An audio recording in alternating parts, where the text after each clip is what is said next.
اور ہم نے ہر ایک امت کے لیے قربانی کا طریق مقرر کر دیا ہے تاکہ جو مویشی چوپائے اللہ نے ان کو دیے ہیں ان کے ذبح کرنے کے وقت ان پر اللہ کا نام لے۔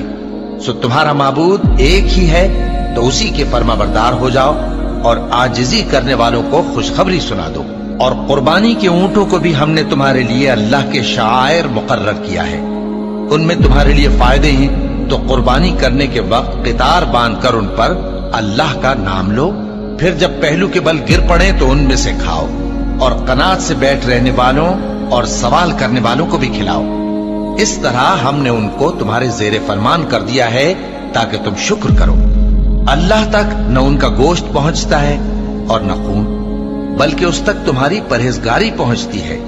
اسی طرح اللہ نے ان کو تمہارے زیر فرمان کر دیا ہے تاکہ اس بات کے بدلے کہ اس نے تم کو ہدایت بخشی ہے اسے بزرگی سے یاد کرو۔